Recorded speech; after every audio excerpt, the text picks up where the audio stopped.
Why does it take a man 10 years to sail home from a war, when a merchant ship could have made that same crossing in about 2 weeks? Why does the greatest adventure story ever told begin with its hero sitting on a beach, crying? Subscribe if you like such videos. Why is he offered immortality? Actual, literal, never-growing old immortality by a goddess who loves him. And why does he say no? And why, when he finally reaches the house he spent 20 years trying to get back to, does his own wife refuse to believe it's him and set a trap to prove it? Tonight we're going to sit with those questions for a long while. 100 small, true things about the oldest homecoming story in the Western world, and the 10-year journey at the center of it. There's no rush at all. If you drift off somewhere along the way, that's perfectly fine. The story has waited about 28 centuries. It can wait for you. So let's begin where the poem itself begins, which is not, strangely enough, at the beginning. Here's the first thing worth knowing, and it's the thing that makes everything else make sense. The Odyssey does not start with Odysseus leaving Troy. It starts with him already 9 years gone from that war, stranded on an island in the middle of nowhere, with almost all of his men dead. The poem drops you into the 10th year of a 10-year journey. Everything before that, the Cyclops, the witch, the sirens, the descent into the land of the dead, all of it comes later, told as a flashback, at a dinner party, by a man who is deliberately trying to make his hosts cry. The ancient Greeks had a phrase for this. Horace, the Roman poet, writing 700 years after the poem was composed, said that Homer plunges his listener in medias res, into the middle of things. And that phrase, which we still use today for every film that opens with a car chase and then flashes back 6 months, comes from a Roman critic describing this exact poem. Think about that for a second. The oldest trick in modern storytelling is also, quite literally, one of the oldest tricks in storytelling. Now let's slow down, because the shape of the thing matters. The Odyssey as we have it runs to 24 books and roughly 12,100 lines of Greek verse. Its older sibling, the Iliad, is longer, nearly 15,700 lines. But here's the part that surprises people. Those book divisions, the 24 chapters we all take for granted, are almost certainly not Homer's. They were most likely imposed centuries later by scholars in the Great Library at Alexandria, in Egypt, who divided each poem into 24 sections and labeled them with the 24 letters of the Greek alphabet. Alpha, beta, gamma, all the way to omega. So when you read Book 9 of the Odyssey, you're reading a librarian's filing system laid over a singer's song. And here's the second surprising thing about the structure. Of those 24 books, the hero himself does not appear until Book 5. Roughly a fifth of the poem passes before we meet the man whose name is in the title. Instead, we spend those opening books with his son. His son is called Telemachus, and the name means something like far from the fighting. From tele, far, the same root that gives us telephone and television, and make, battle. He was a newborn when his father sailed for Troy. He is 20 years old when the poem begins, and he has never once had a conversation with him. He knows his father only as a rumor, a name that other men say with respect, and an absence that is slowly destroying his household. That opening movement, those first 4 books, has a name among scholars. They call it the Telemachy, the little epic of Telemachus. And it exists for a reason that I think is genuinely beautiful. Before we're allowed to meet Odysseus, we're made to feel what his absence costs. We're shown the hole he left, from the inside. So what's happening in that house? This is where the poem's engine really is. Odysseus is the king of Ithaca, a small rocky island off the western coast of Greece. He's been gone 20 years, 10 at Troy, 10 trying to get home, and everyone has quietly concluded he's dead. Which means his wife, Penelope, is the most eligible widow in the region, and his kingdom is up for grabs. So the young noblemen of Ithaca and the surrounding islands have moved into his house. Not politely. They've moved in, and they're eating his food, drinking his wine, slaughtering his livestock, sleeping with his serving women, and waiting for Penelope to pick one of them. And here's a number that lands harder the longer you hold it. The poem actually counts them. In Book 16, Telemachus gives an itemized tally. 52 young men from Dulichium, 24 from Same, 20 from Zakynthus, and 12 from Ithaca itself. That's 108 suitors, plus a herald named Medon, and a bard who is there under duress. 108 men eating one household to death, day after day, for years. Sit with that image for a moment. Not a war, not a monster, just an endless, grinding dinner party that never stops, in a house whose owner might still be alive. Now, Penelope is not passive in this, not remotely, and the way she fights back is one of the most famous acts of quiet resistance in all of literature. She tells the suitors she'll choose one of them, but only after she has finished weaving a burial shroud for Laertes, her husband's aging father. It would be shameful, she says, for such a great man to be buried without one. Nobody can argue with that. So every day she sits at the great loom and weaves, and every night by torchlight she unpicks what she wove that day. Thread by thread, she takes the whole day apart. She keeps that going for 3 years.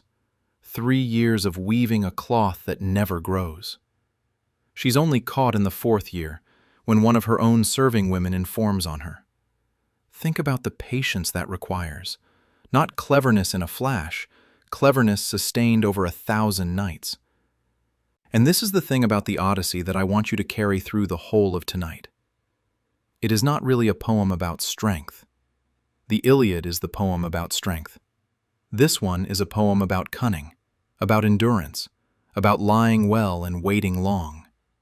The Greek word for it is metis, cunning intelligence, practical wit, the ability to think your way sideways out of a trap. And Odysseus is its patron saint. Which brings us to his name, and to a detail that hides in plain sight. The very first word of the Odyssey in Greek is andra, man. Tell me of a man. Compare that to the Iliad, whose first word is menon, wrath, rage, fury. One poem announces itself with an emotion. The other announces itself with a person. And the second word Homer uses to describe that man is polytropos, which literally means of many turns, many turning. It can mean much traveled, a man turned this way and that by fate. It can also mean turning, shifty, a man of many tricks. It is a magnificently slippery word, and translators have been fighting over it for 400 years. George Chapman, in 1616, went with the man of many a way. Alexander Pope called him the man for wisdom's various arts renowned. T.E. Lawrence, yes, that T.E. Lawrence, Lawrence of Arabia, who translated the Odyssey in the early 1930s under the name T.E. Shaw while serving in the Royal Air Force, went with the various-minded man. And in 2017, Emily Wilson, the first woman to publish a full English translation of the Odyssey, opened hers with 5 words that caused something of an earthquake. Tell me about a complicated man. Complicated. Sit with how much work that word does. And his actual name is darker than most people realize. In Book 19, we get the story of where it came from. His grandfather Autolycus, a legendary thief, said in later tradition to be a son of the god Hermes, arrives to see the newborn baby and is invited to name him. And Autolycus says, in effect, I have been Odyssemenos toward many people in my life. The verb odissomai means to be angry at, to hate, to cause pain, to be a source of grief. So he names the child after it, Odysseus, the man of pain, the one who gives grief and receives it. The hero of the great homecoming story is, by name, Trouble. Now, let's back up much further than the poem, because the 10-year journey has a world behind it, and that world was real. The Trojan War, if it happened at all, would belong to what we call the Late Bronze Age, roughly the 13th and 12th centuries before the Common Era. This was an age of palaces. In Greece, the civilization we call Mycenaean, after the great citadel at Mycenae in the Argolid, with its walls of stone blocks so huge that later Greeks assumed only giants could have lifted them. They actually called that style Cyclopean masonry, built by Cyclopes, which is a lovely little circularity, given where our story is going. For a long time, everyone assumed Troy was pure fiction. Then, in the 1870s, a German businessman named Heinrich Schliemann began digging at a mound in northwestern Turkey called Hisarlik, following a hunch that others, notably an English expatriate named Frank Calvert, who owned part of the site and had already dug there, had pointed him toward. Schliemann was a showman, a self-mythologizer, and by modern standards, an appalling archaeologist. He trenched straight down through the mound and destroyed layers he didn't understand. But he was right about the important thing. There was a city there. In fact, there were at least 9 cities there, built one on top of the ruins of the last, going back 5,000 years. The layer most archaeologists now associate with any possible Trojan War is called Troy 7A, destroyed by fire around 1180 BC. And when the German archaeologist Manfred Korfmann excavated the site again in the 1990s, using magnetometers to see beneath the soil, he found something Schliemann had missed entirely. A large lower city outside the citadel walls with a defensive ditch. Troy was not a small fortress. It was a substantial place, sitting exactly where the sea route to the Black Sea narrows, in a spot where ships waiting for a favorable wind would have to stop and pay. And here's the fact I find genuinely hair-raising. We have Hittite diplomatic records, clay tablets from the great empire that dominated Anatolia at that time. And in those records, there is a city called Wilusa, which linguists connect to the Greek Ilios, Ilium, the other name for Troy. There is a people called the Ahiawa across the sea, whom many scholars connect to the Achaeans, Homer's own word for the Greeks.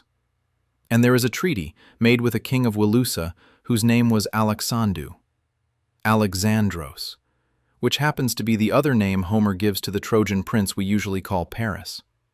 None of that proves the war. It doesn't prove a wooden horse or a stolen queen. But it means the poem's world is not invented out of nothing.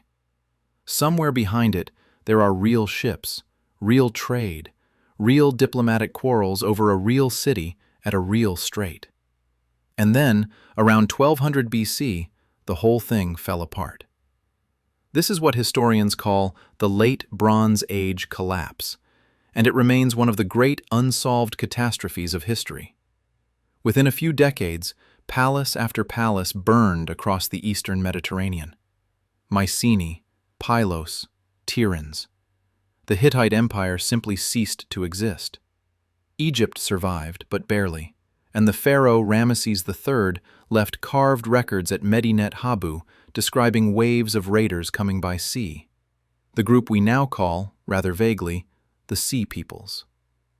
Writing disappeared from Greece entirely. The Mycenaeans had used a script we call Linear B, brilliantly deciphered in 1952 by Michael Ventris, a young English architect working partly in his spare time, who proved that the language behind those clay tablets was an early form of Greek. And when scholars read those tablets, they found inventories, sheep, oil, bronze, chariot wheels, nothing literary at all. But they did find names, personal names of ordinary working people that include forms like Achireu, Achilles, and Ekoto, Hector. Not the heroes themselves, just ordinary men, 4 or 5 centuries before Homer, walking around with names that would one day belong to legends. After the collapse came what used to be called the Greek Dark Ages. 3 or 4 centuries with no writing, no palaces, smaller settlements, less trade. And here's the thing that matters for us tonight. The story survived that gap anyway. It survived because nobody wrote it down. It survived because people sang it. Now let's take this slowly, because it's the single most important discovery ever made about Homer, and it happened less than 100 years ago. In the 1920s and 30s, a young American classicist named Milman Parry became fascinated by something odd in the Homeric text: the repetitions. Dawn is always rosy-fingered. The sea is always wine-dark. Athena is always gray-eyed or flashing-eyed. Odysseus is endlessly polymetus, of many counsels.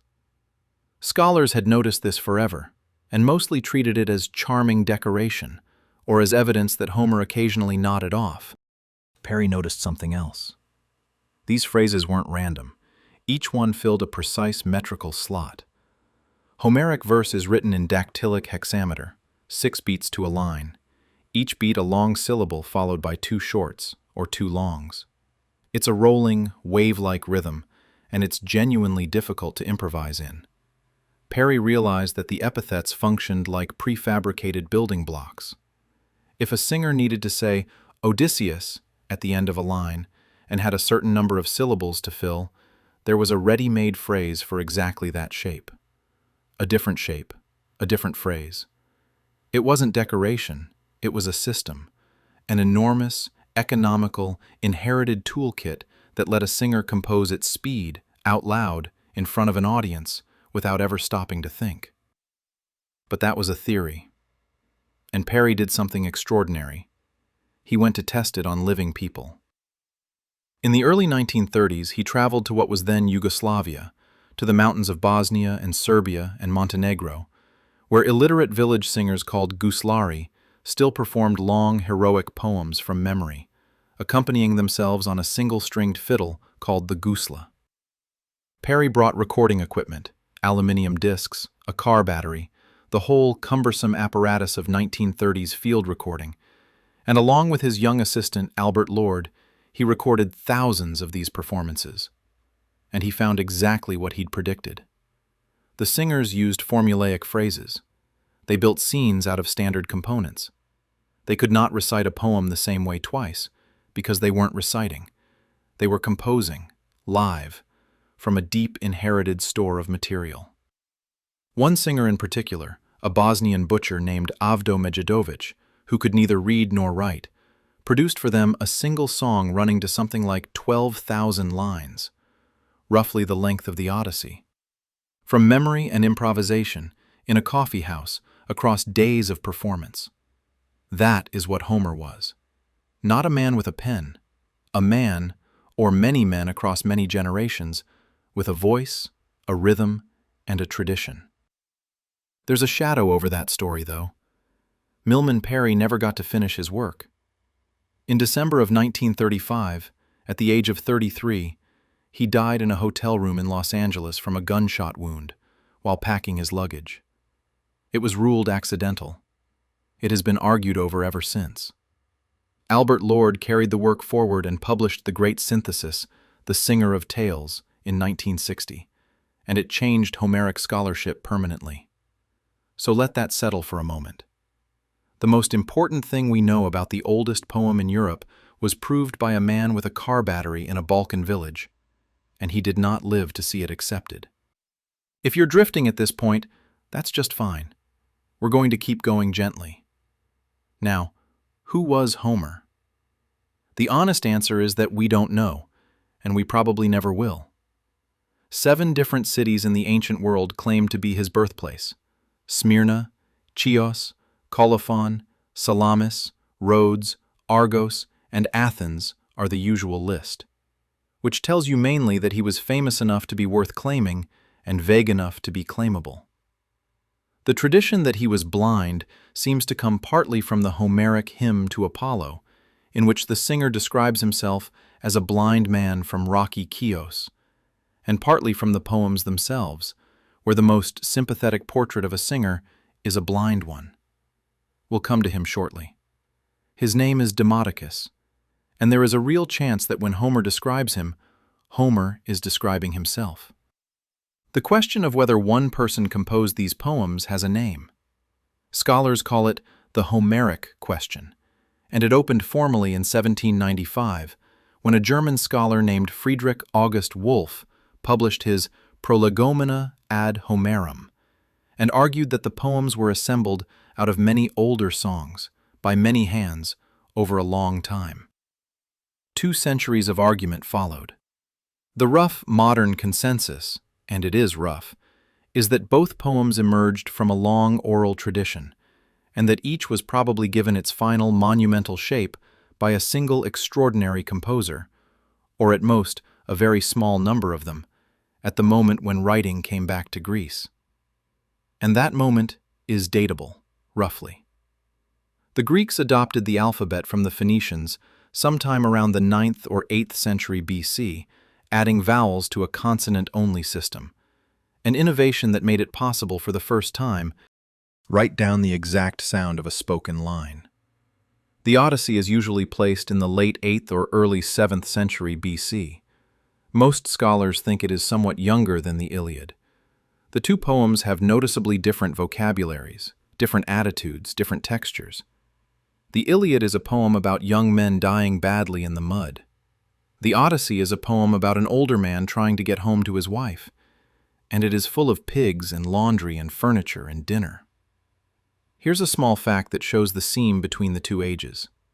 The world Homer describes is not consistently Bronze Age. His heroes fight with bronze weapons, correctly, but iron shows up in his similes and in his everyday comparisons, because iron was what the poet's own audience actually used. His heroes are cremated, which was an Iron Age practice.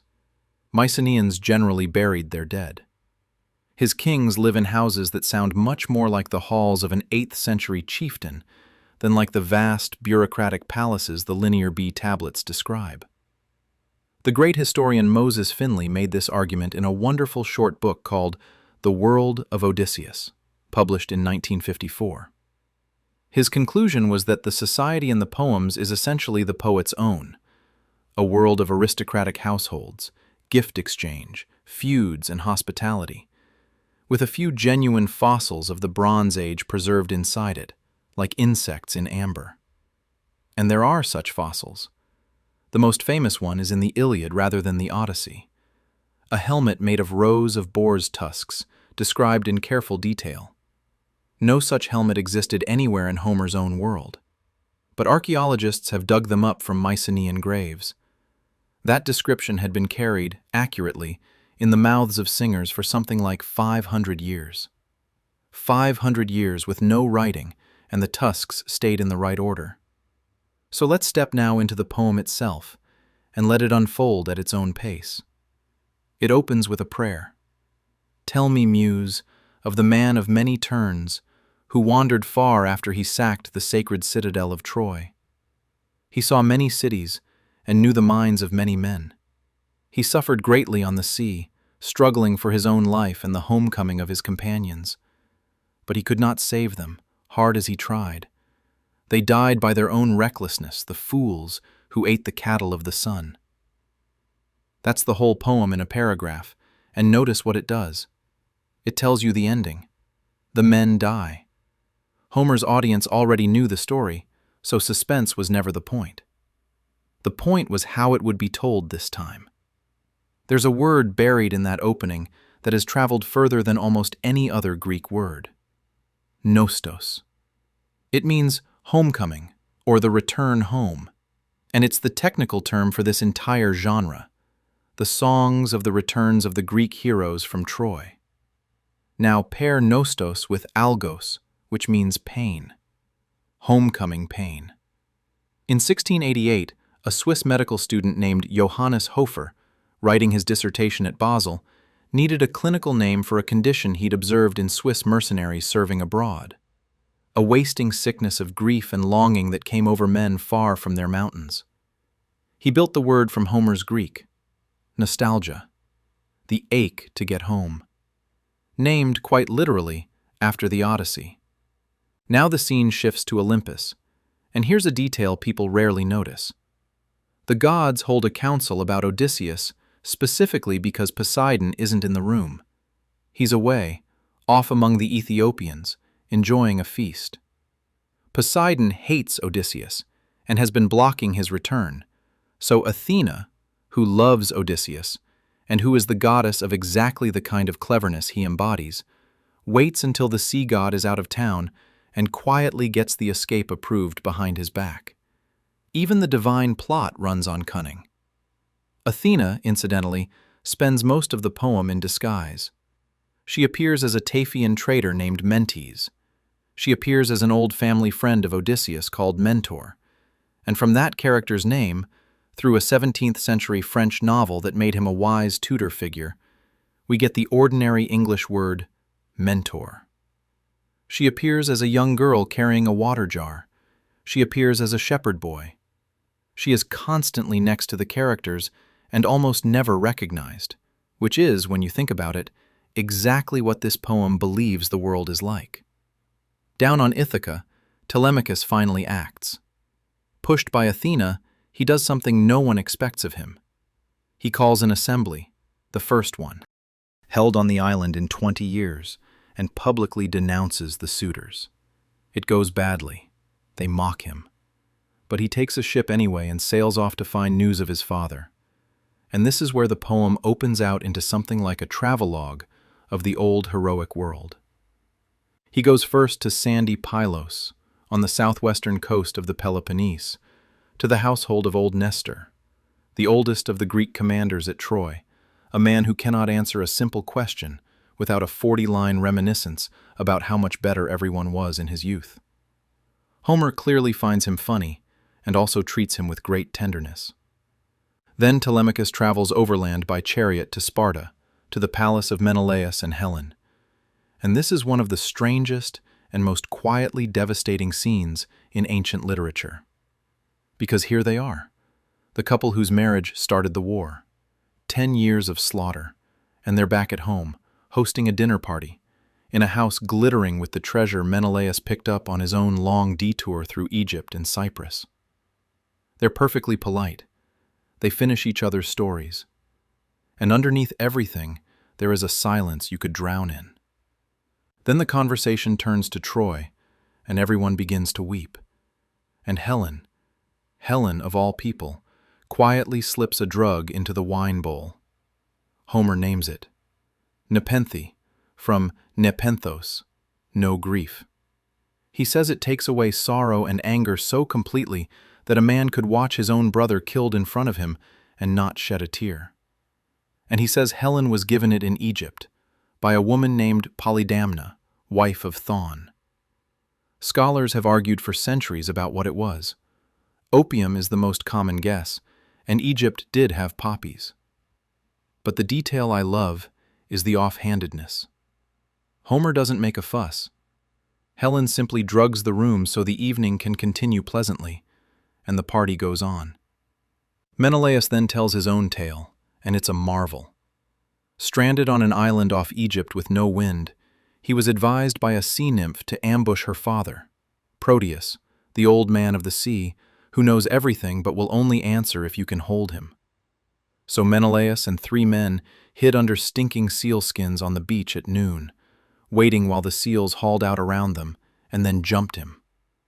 Proteus turned into a lion, then a serpent, a leopard, a boar, running water, a tall tree.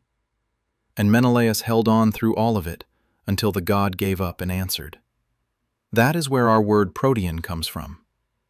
And notice how the poem keeps circling the same idea: shape-shifting, disguise, holding on, waiting out a transformation. That's not decoration. That's the Odyssey's actual subject.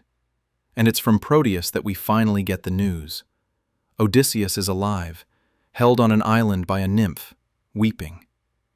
Which is where Book 5 takes us at last. The island is called Ogygia. The nymph is Calypso, whose name comes from the verb calypto, to conceal or cover over. She is, quite literally, the concealer, and she has kept him hidden from the world for 7 years. Homer describes her cave in gorgeous detail. A fire of cedar and juniper burning so the whole island smells of it. A vine heavy with grapes over the mouth of the cave. 4 springs running in different directions. Meadows of violet and wild parsley. Even Hermes, arriving with the god's order to release him, stops and stares because it's so beautiful.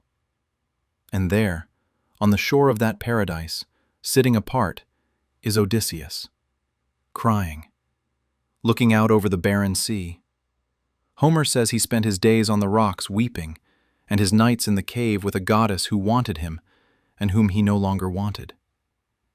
Here's the fact at the heart of the whole poem. Calypso offers to make him immortal. Not metaphorically. She offers to make him deathless and ageless, forever, and to keep him beside her in that scented cave for eternity. And he turns her down.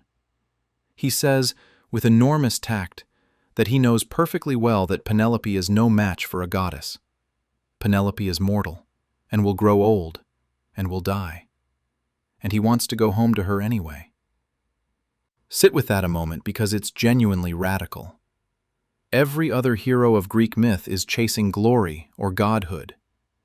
This one is offered godhood, straight out, no trick, no catch, and chooses a middle-aged wife and a rocky little island with bad farmland.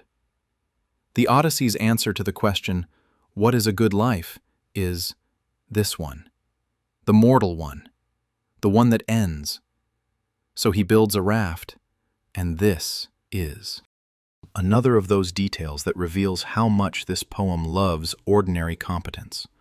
Homer gives us the boat building in step-by-step detail, 20 trees, felled and trimmed and smoothed, an auger to bore the holes, pegs and joints fitted together, a deck, a mast, a steering oar, wattled willow for a bulwark against the waves, and cloth Calypso brings for a sail. It takes him 4 days. It is the most detailed piece of practical craftsmanship anywhere in Homer, and there's real affection in it. This is a poem that thinks knowing how to build things is heroic. Then he sails, alone, for 17 days. And here's how he navigates. Calypso tells him to keep the bear on his left hand. The constellation we call the Great Bear, or the Plough, or the Big Dipper. Homer adds the observation that the bear is the one constellation that never bathes in the waters of ocean, meaning it never sets below the horizon. It's circumpolar. That is an accurate astronomical observation from around the 8th century BC, embedded in a sailing instruction, in a poem. Keep it on your left, and you're heading east. On the 18th day, he sees land. And that's when Poseidon comes home from Ethiopia, looks down, and sees him. The storm that follows is one of the great sea storms in literature. All 4 winds released at once, the raft smashed apart, Odysseus clinging to a single beam like a man riding a horse. And he is saved by a small, strange mercy.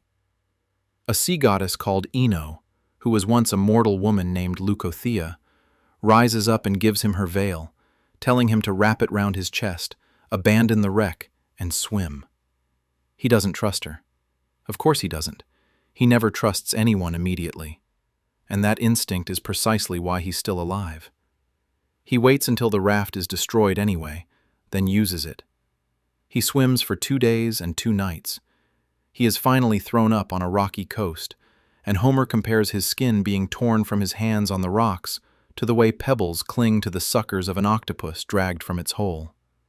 Then he crawls inland, finds 2 olive bushes grown together, scrapes out a bed of fallen leaves, and buries himself in them. And then comes the simile I would like you to fall asleep on, if you're going to fall asleep soon. Homer says he covered himself over the way a man on a lonely farm, far from any neighbors, buries a glowing brand deep in the dark ashes at night, saving the seed of the fire, so that in the morning he won't have to go begging to anyone else for a light. That's the hero of the Odyssey at his lowest point.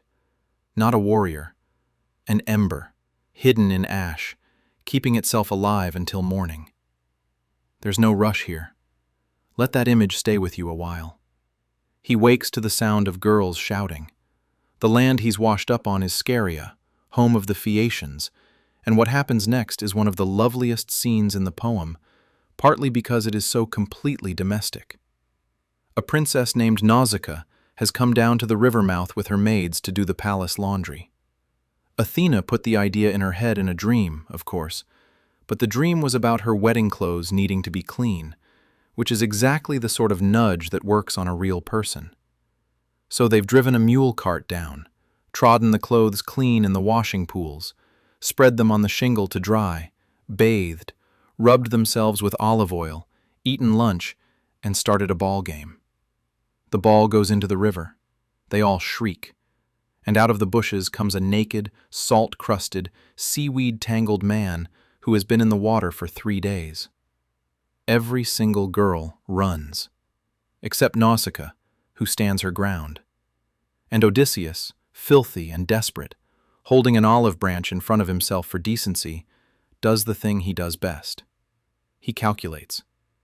Homer actually shows us the calculation. Should he grasp her knees in the formal posture of a suppliant, which would mean touching her, or should he stand back and speak gently from a distance? He chooses distance. And then he opens with a compliment so smooth it should be studied in schools. I don't know whether you're a goddess or a mortal woman, but if you're mortal, then blessed are your father and mother, and blessed above all is the man who wins you. He is starving, naked, and shipwrecked, and he is still the best talker in the room. Nausicaa gives him clothes and food and directions, and then, this is the detail I love, she gives him careful social instructions. Don't walk into a town with me, she says, because people talk, and I don't want the gossip. Follow behind, wait outside in the poplar grove, then come in on your own and go straight to my mother, not my father, because it's my mother who really decides things here. There is a whole world of household politics in that advice. The Phaeacians themselves are a genuinely strange people. They live far from other men. They are extraordinary sailors. Homer says their ships need no steersman and no rudder, because the ships themselves understand the thoughts and intentions of men, and know every city and every field, and cross the sea wrapped in mist and cloud without any fear of damage or loss. Which means the first self-navigating vehicle in Western literature appears around the 8th century BC in a poem made of wood. Their king Alcinous has a palace with bronze walls, a frieze of blue enamel, golden doors with silver doorposts, and gold and silver dogs made by the god Hephaestus standing guard on either side of the entrance. Immortal, ageless watchdogs that will never die. Outside is an orchard where the fruit never fails. Pears ripening on pears, figs on figs, grapes on grapes, all year round, because a west wind blows there perpetually and ripens one crop while another is still setting. It is, in other words, a fairy tale kingdom sitting at the exact border between the magical world Odysseus has been lost in and the ordinary world he's trying to get back to. He arrives from monsters, he leaves for pig farms, and it's at the Phaeacian court that we meet Demodocus. He is a bard, he is blind. Homer says the muse loved him greatly and gave him both good and evil. She took away his eyes, but gave him the gift of sweet song. His food is brought to him, a lyre is hung on a peg above his head where he can reach it, and when the feasting is done, he sings whatever the muse moves him to sing.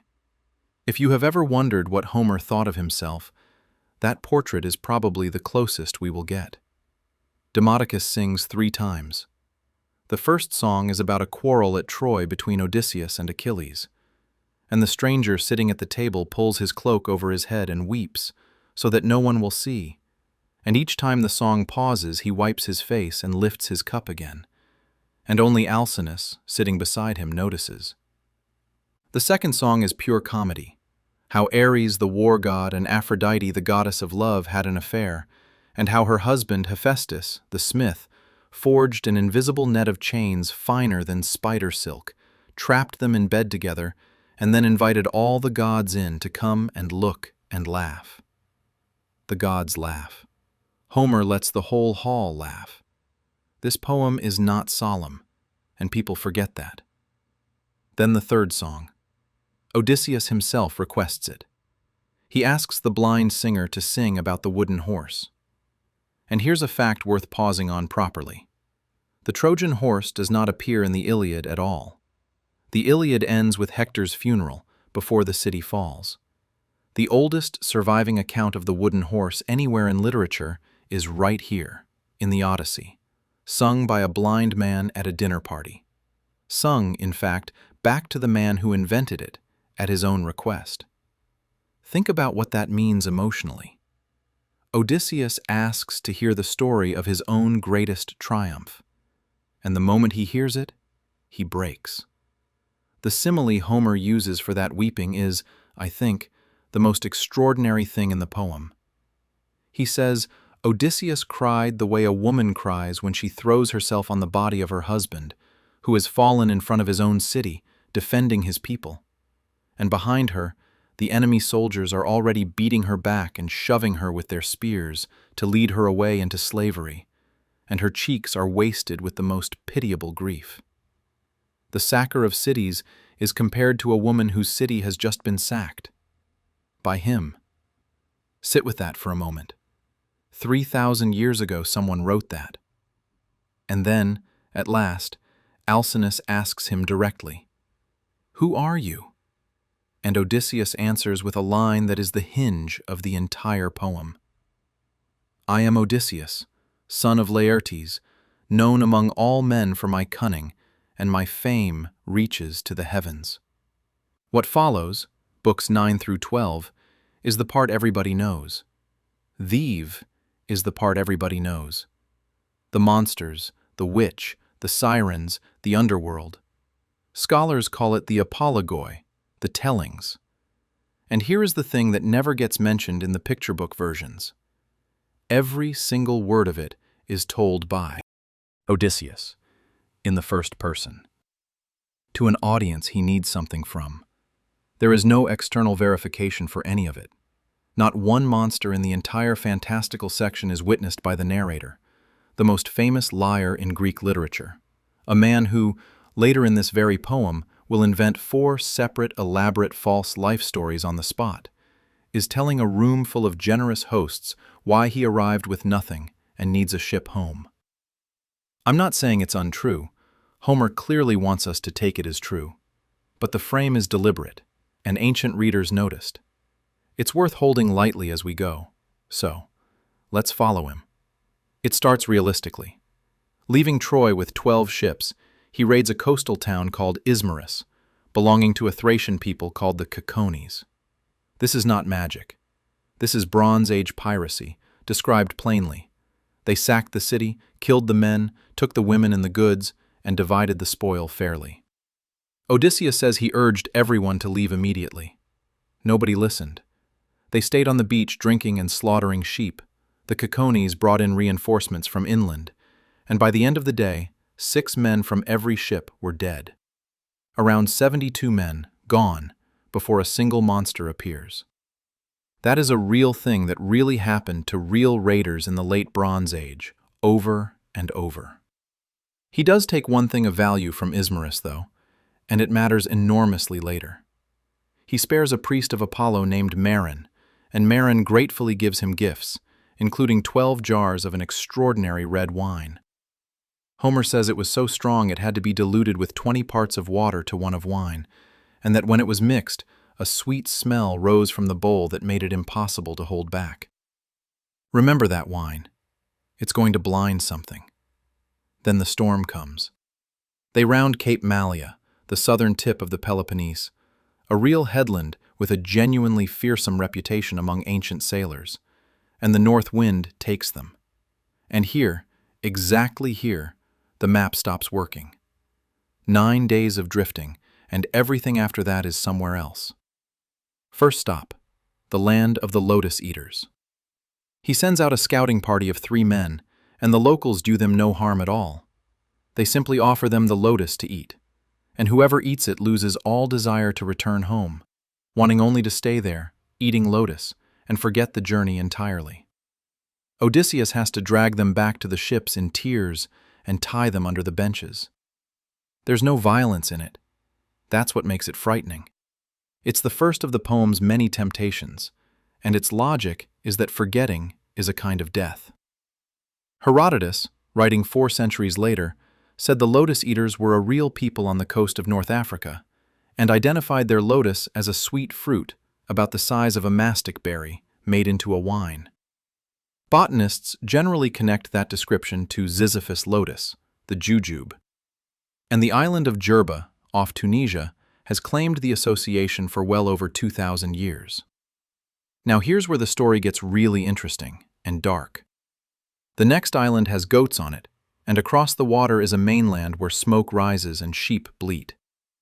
Odysseus takes 12 men and 1 goatskin of Marin's wine, because, he says, he had a feeling, and goes to see who lives there. Not for supplies. He admits it outright. He wanted to see what these men were like, and whether they might give him guest gifts. That's curiosity, and in this poem, curiosity costs. They find a cave, enormous, stacked with cheeses, with pens full of lambs and kids, buckets and bowls swimming with whey. His men beg him to grab the cheeses and go. He refuses. He wants to meet the owner. The owner is Polyphemus, One Eye, the son of Poseidon. And what he does, when he comes home and rolls a stone across the doorway that 22 four-wheeled wagons could not shift, is ask them a perfectly ordinary question. Who are you, and where do you come from? And then, when Odysseus asks for the customary courtesy owed to guests, tell him that the Cyclopes care nothing for Zeus. That's the horror. Not that he's big, that he doesn't play by the rules of hospitality. Let's slow down here because that idea, xenia, guest friendship, is the moral engine of the entire poem. And if you understand it, the whole thing snaps into focus. In a world with no police, no hotels, no passports, and no reliable law, a traveler's life depended on a sacred reciprocal obligation. You take the stranger in. You feed him, bathe him, give him a bed. You do not ask his name until he has eaten. When he leaves, you give him a gift, and you never harm him. And Zeus himself, in his aspect as Zeus Xenios, protects that arrangement.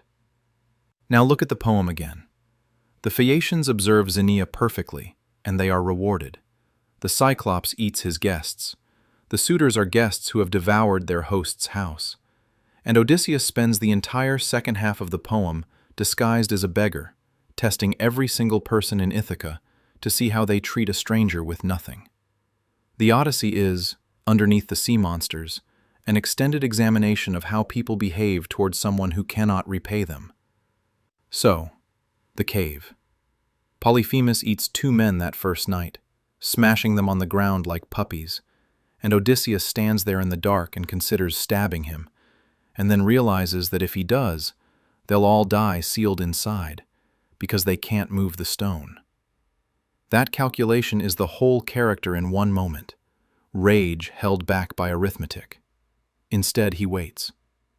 The next day, while the giant is out with his flocks, he takes a great club of green olive wood, as big as the mast of a 20-oared ship, cuts a fathom's length off it, sharpens it, and hardens the point in the fire.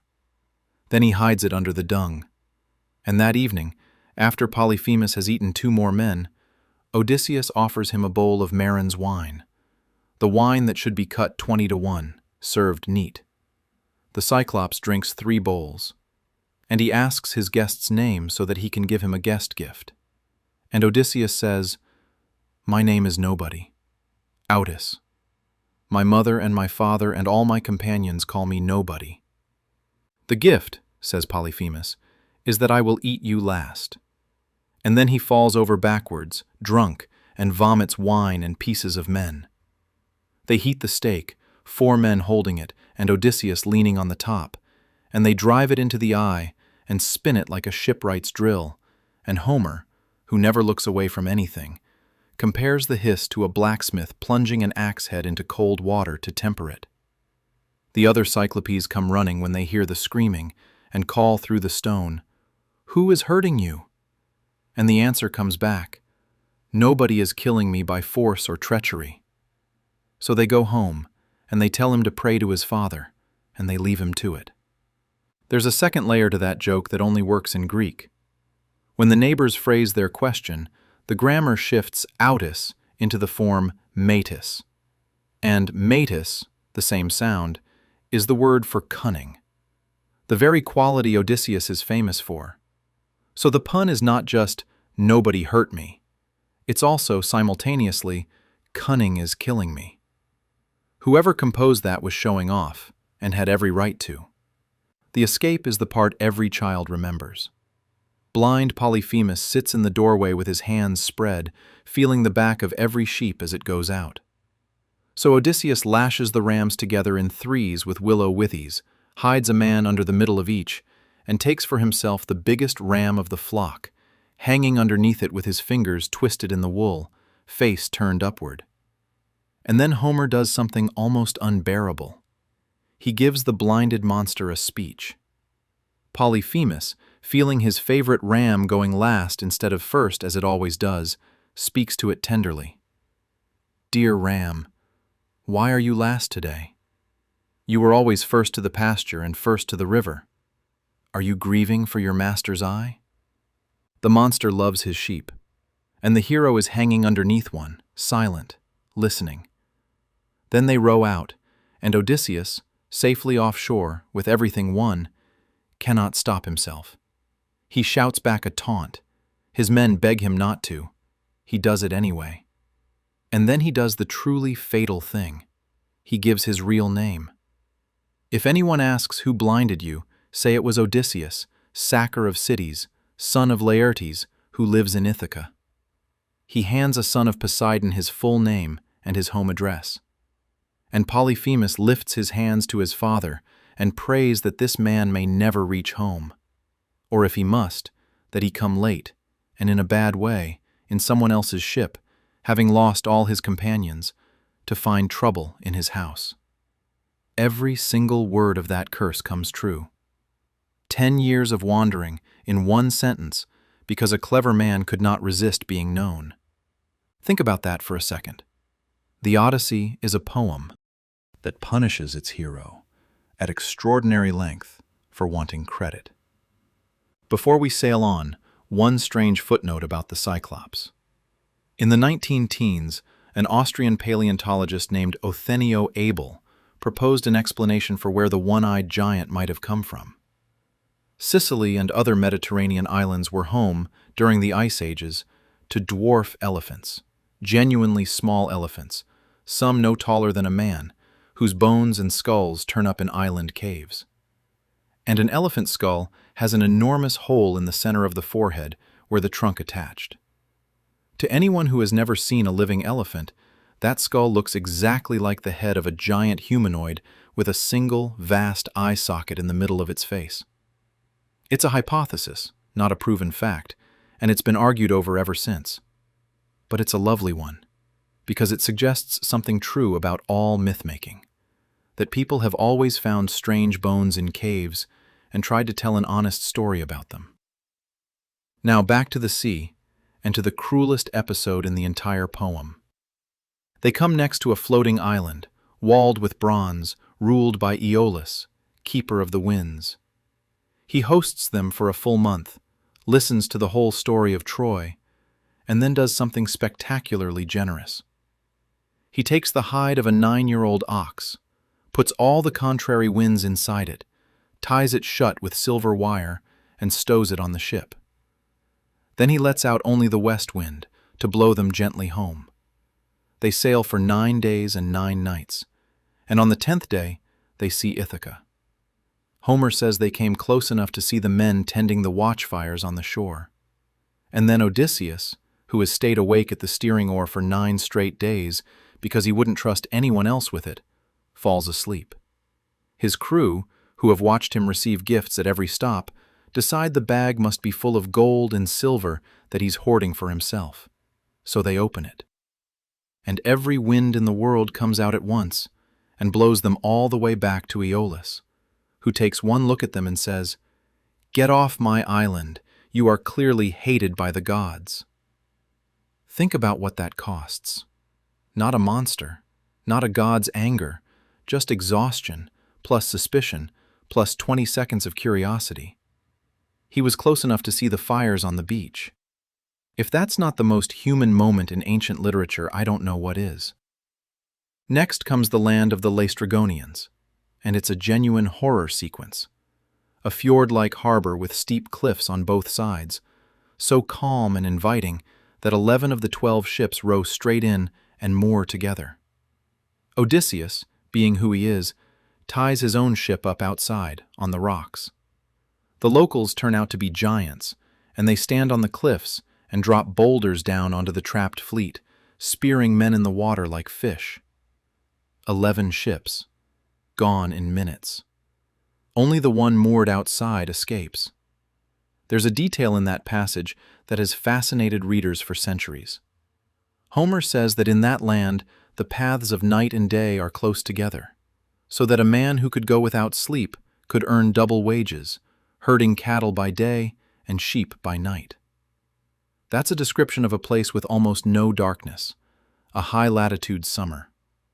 Some scholars have taken it as a scrap of traveler's report from far northern waters, carried south along trade routes and dropped into the poem.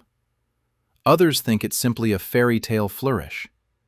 Either way, it's an oddly specific thing to invent. And then, with one ship and the survivors of one crew, he comes to Aiaia, the island of Circe. Circe is a goddess and a witch, daughter of the sun. She lives in a stone house in a forest clearing, and around it prowl wolves and lions who fawn on visitors like dogs because they are men she has transformed. She sits inside at a great loom, singing, weaving one of those shimmering, immortal fabrics that goddesses in Homer are always weaving. Half the crew go in. She feeds them cheese, barley, honey, and wine, mixed with a drug, and then touches them with her wand, and they become pigs. Homer is precise about the horror. They had the heads and voices and bristles and bodies of swine, but their minds remained exactly as they had been before. That's the thing. They know. One man, Eurylochus, hangs back and escapes to tell Odysseus.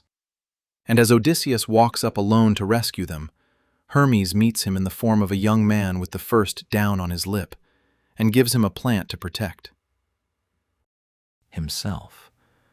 Homer names it moly. He says it has a black root and a milk-white flower, that it is hard for mortal men to dig up, but the gods can do anything. That plant has been argued about for 3,000 years, and in 1983, 2 neurologists, Andreas Pleitakis and Roger Duvoisin, published a paper in a clinical pharmacology journal proposing an answer. The snowdrop, Galanthus nivalis, is a small plant native to Greece with a black bulbous root and a white flower.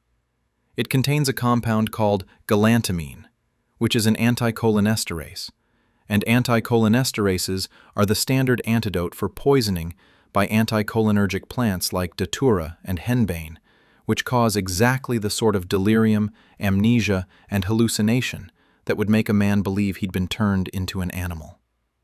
Galantamine, incidentally, is now used as a treatment for Alzheimer's disease. So it's possible, not proven but possible, that Homer preserved inside a fairy tale an accurate folk memory of a real pharmacological antidote and its correct botanical description. Sit with that a moment. Black root, white flower, hard to dig.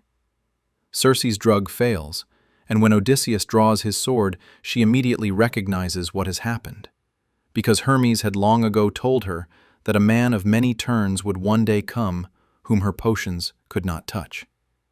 She turns the pigs back into men, and Homer says they came out younger, taller, and handsomer than they had been before, which is a strange and slightly unsettling detail.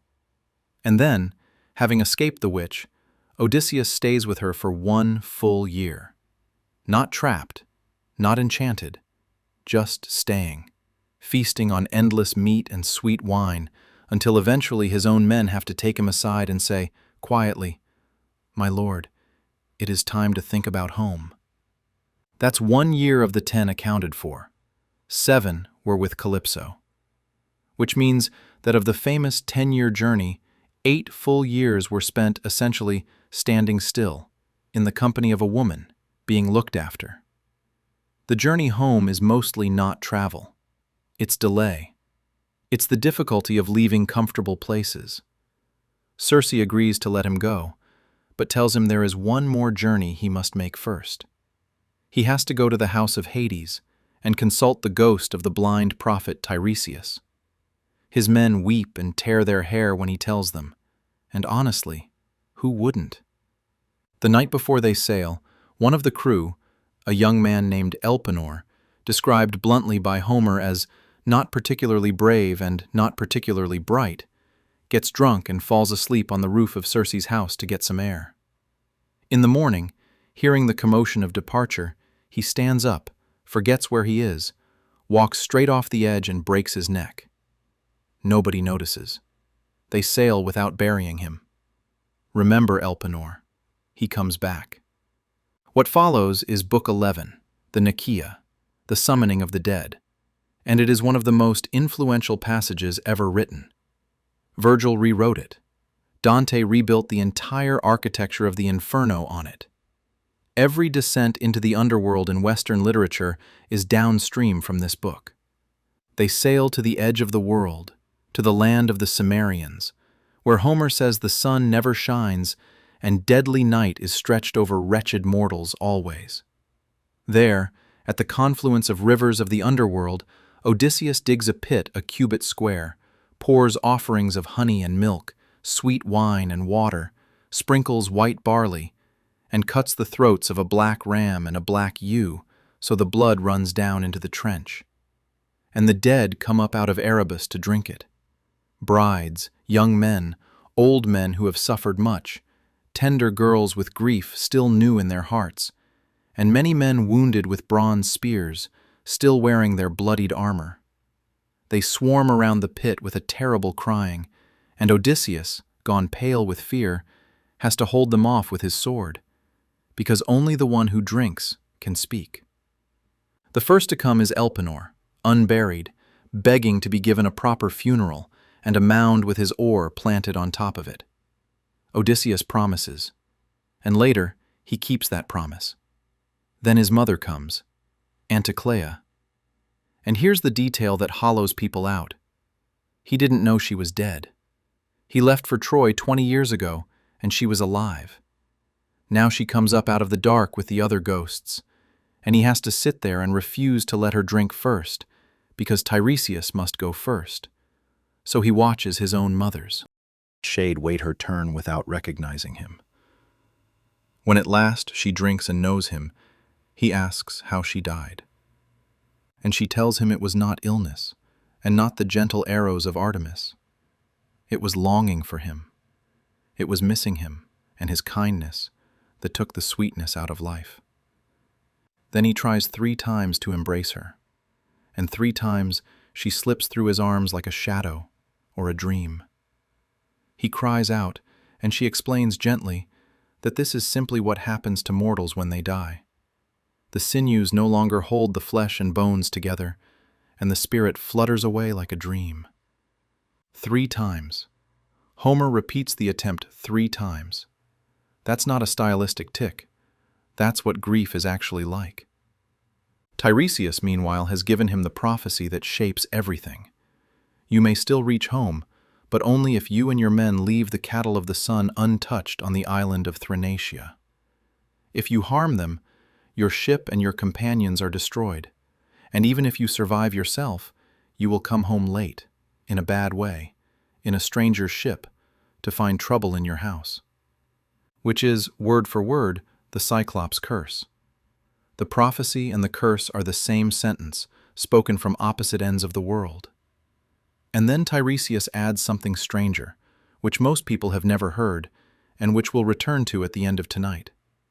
He tells Odysseus that even after he has taken his revenge at home, he must leave again, carrying an oar on his shoulder, walking inland, away from the sea, until he comes to a people who know nothing of ships, who put no salt on their food, and who, when they see him, will ask why he is carrying a winnowing fan on his shoulder. There, he must plant the oar in the ground and make sacrifice to Poseidon and go home. And death will come to him gently, out of the sea, in a comfortable old age, with his people prosperous around him. Sit with that image for a while because it's one of the most haunting in all of Greek literature. A sailor walking inland with an oar until he meets someone so far from the sea that they mistake the oar for a farming tool. That's how far he has to go to finally make peace with the ocean. The rest of Book 11 is a parade of the great dead, and two moments in it are unforgettable. The first is Achilles, the greatest warrior who ever lived, who chose a short, glorious life over a long, obscure one. And Odysseus, trying to comfort him, says, "Surely you're not unhappy. You're a king among the dead." And Achilles cuts him off with the most famous refusal in ancient poetry. "Don't try to console me about death. I would rather be alive and working the fields as a hired hand for a landless man, a man with nothing, than be lord over all the perished dead." The entire heroic code of the Iliad, disowned by its own hero, 40 lines into a conversation. And the second moment is Ajax. Ajax was the second greatest of the Greek fighters, and after Achilles died, his armor was awarded not to him, but to Odysseus, on the strength of an argument. Ajax went mad with shame and killed himself.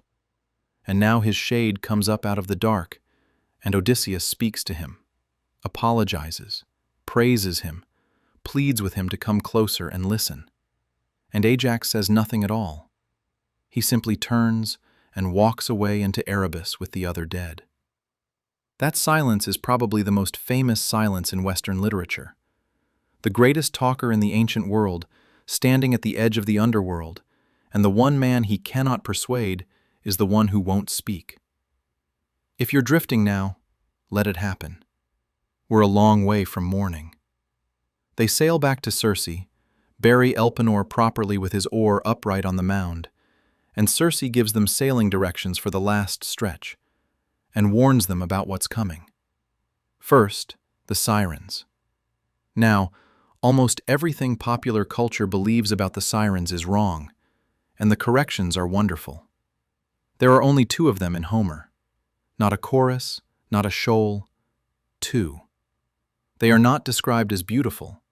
Homer gives no physical description at all, and in early Greek art, they're usually shown as birds with women's heads, perched on rocks, not as women in the water. The fish-tailed siren is a much later medieval blending with mermaid traditions. And here's the crucial part. They do not lure sailors with sex, or with beauty, or with love. Homer tells us exactly what they sing, because Odysseus hears it. They call him by name, and they offer him knowledge. They say, "Come here, glory of the Achaeans, stop your ship and listen. We know everything that happened at Troy. We know everything that happens on the fertile earth. Anyone who listens to us goes away knowing more than he did before." That's the trap. Not lust, omniscience. They are aimed with terrible precision at exactly this man, the man whose entire life has gone wrong because he wanted to see what the Cyclops was like, and because he couldn't resist telling people his name. Homer adds a chilling detail. Around them is a meadow, and in it a great heap of the bones of rotting men, with the skin shriveling on them.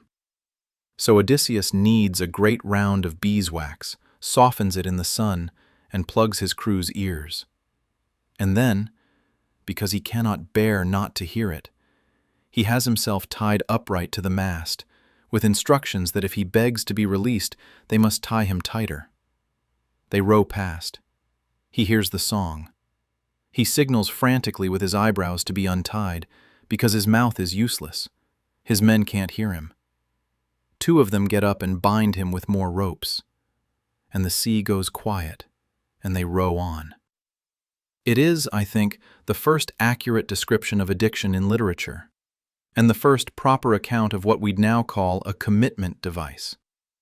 He knows in advance that his future self will be weaker than his present self, so his present self ties his future self down. Then the harder choice. Circe has told him there are 2 possible routes, and the first one is the wandering rocks, where the sea and fire crash together and no ship has ever passed except the Argo. The second route lies between 2 cliffs. In one cliff, high up in a cave that faces west into the darkness, lives Scylla. 12 dangling feet, 6 necks, 6 heads, and in each mouth 3 rows of teeth. She fishes for dolphins and sea dogs and men, and Homer says no crew has ever passed her and boasted about it. Below the other cliff, under a wild fig tree, Charybdis sucks the black water down 3 times a day and spits it up 3 times a day. And when she swallows, you can see the bare sand at the bottom, and the rock roars. And Circe's advice is brutally clear. Do not fight. Do not stop to arm yourself. Row hard past Scylla and lose 6 men, because if you go near Charybdis, you lose everyone. Odysseus, of course, ignores her. He puts on his armor and takes 2 spears and stands on the deck looking for something to fight. And while he's staring at Charybdis, Scylla reaches down and takes 6 of his best men, right over his head. And he describes hearing them screaming his name as they were lifted, and seeing their hands and feet still moving in the air above him. He calls it the most pitiable thing his eyes ever saw in all his searching of the sea paths. That passage is where our phrase, between Scylla and Charybdis, comes from. The choice between 2 disasters, where avoiding one drives you into the other. And there is a real place attached to it. Since antiquity, the Strait of Messina, between Sicily and the toe of Italy, has been identified with the passage. It has genuine, dangerous, tidal whirlpools, caused by the meeting of 2 different sea levels through a narrow channel. Then at last, Thrinacia, the island of the sun. Odysseus wants to sail straight past. His men, exhausted, refuse. They insist on landing for 1 night's rest, and Eurylochus makes a speech about how cruel it is to deny worn-out sailors a hot meal and sleep on solid ground. Odysseus makes them swear a great oath not to touch the cattle. And then the wind turns against them, from the south, and blows without stopping for an entire month. Their food runs out. They fish and hunt birds with bent hooks, taking whatever they can get, and slowly starve. And one day, Odysseus goes inland to pray, and falls asleep. Sleep again. Always sleep. At exactly the wrong moment. And while he sleeps, Eurylochus persuades the others that starving to death is the worst of all deaths, and they drive off the best of the cattle. Homer gives us the numbers. 7 herds of cattle and 7 flocks of sheep, 50 in each. 350 of each animal, and they never breed and never die. Which is, almost certainly, a calendar. 350, the rough number of days in a lunar year. Cattle for days and sheep for nights, belonging to the sun. They kill them. And because they have no barley for the ritual, they sprinkle oak, leaves instead, and pour water for the libation because the wine is gone. The gods are given the wrong offering, out of desperation. And then the omens come. The hides begin to crawl along the ground. The meat, both roasted and raw, bellows on the spits like living cattle. They eat for 6 days anyway. On the 7th, the wind drops, and they sail. And Zeus sends a black cloud and a thunderbolt, and the ship spins, and the men are thrown into the water and carried past the black hull like sea crows.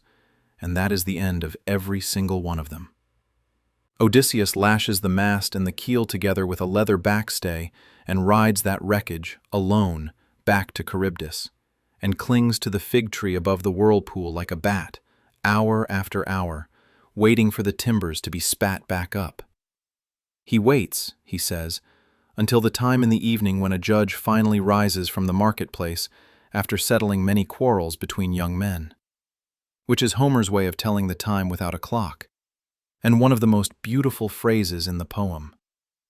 Then he drops onto the timbers and paddles with his hands. 9 days, and on the 10th night the gods bring him to Ogygia and to Calypso. And with that, the flashback closes. We're back at the dinner table on Scheria, back where we started, and the Phaeacians are sitting in absolute silence, held in the spell. Alcinous gives him a ship and treasure, including, Homer says, tripods and cauldrons from the nobles of the island. And they lay him on the deck with blankets, and he falls into a sleep so deep it is very like death. That's how the greatest sailor in Greek literature finally reaches Ithaca. Unconscious, carried, not steering, not even awake. The Phaeacian crew lift him onto the beach still sleeping, stack his treasure beside him under an olive tree, and sail away. And Poseidon, furious that anyone helped him, strikes their ship as it comes back into its home harbor and turns it to stone with all hands aboard, in full view of the watching city.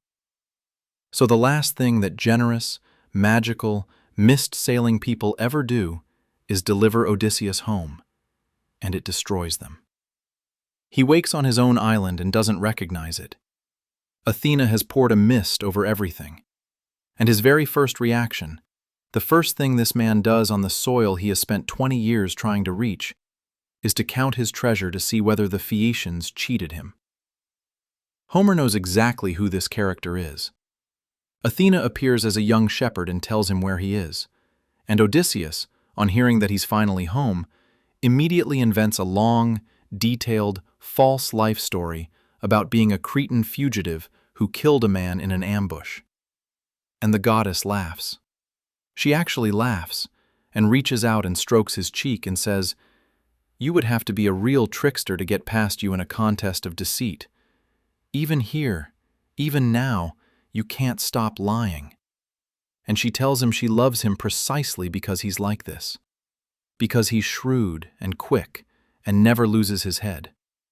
She says the two of them are alike. That's the closest thing in Greek myth to a goddess admitting friendship. Then she disguises him. And this is not a glamorous disguise. She withers the skin on his supple limbs, destroys the fair hair on his head, dims his eyes, dresses him in a filthy torn tunic and a stinking deerskin, and gives him a beggar's staff and a battered pouch on a twisted cord. He goes home as an old, ruined man that no one would look at twice. His first stop isn't the palace. It's a pig farm. The swineherd is called Eumaeus, and he is, in my view, the moral center of the whole poem. He lives out on the rocky edge of the estate in a hut he built himself, with a courtyard of quarried stone topped with wild pear, and 12 sties of 50 sows each, and 4 fierce dogs he raised himself. He has spent 20 years keeping his missing master's pigs and mourning him. And when a filthy stranger turns up with nothing to offer, Eumaeus feeds him immediately, gives him the best of what he has, spreads his own cloak over him at night, and says the line the whole poem has been building toward. All strangers and beggars come from Zeus. There is a detail about Eumaeus that classicists have puzzled over forever. In the Greek, Homer sometimes stops describing him in the third person and addresses him directly. "Then you answered him, Eumaeus, swineherd." He does this around a dozen times in the poem, and he does it for almost nobody else. It's called apostrophe, and nobody is quite sure why this one servant gets it. The most human explanation is simply that the poet couldn't help himself. He loved this character too much to speak about him in the third person. And Eumaeus has his own story, which he tells one night by the fire. He was born a prince on an island called Syria, and his nurse was a Phoenician slave woman who was seduced by sailors and smuggled the child away with her when she fled. She died at sea. The traders sold the boy to Laertes, Odysseus' father. So the swineherd is a kidnapped king's son. Everyone in this poem is displaced.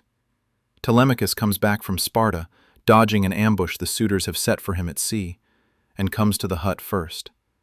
And there, in a pig farmer's shack, father and son see each other for the first time since the son was a baby. Athena strips away the disguise, and Telemachus is so frightened by the transformation that he refuses to believe it. He assumes it's a god playing with him, and says so, and it takes his father a long time to convince him. And then Homer writes, "They wept, both of them, crying shrill and fast, more than birds do, sea eagles or vultures with hooked claws, whose chicks have been stolen away by countrymen before they were fledged. That's the reunion. Not a triumphant embrace. Two birds of prey screaming over an empty nest. Then they walk into town, and we come to the scene that people who read this poem in childhood never quite recover from. Lying on a heap of dung outside the palace gates, covered in ticks, neglected by everyone, is a very old dog. His name is Argos.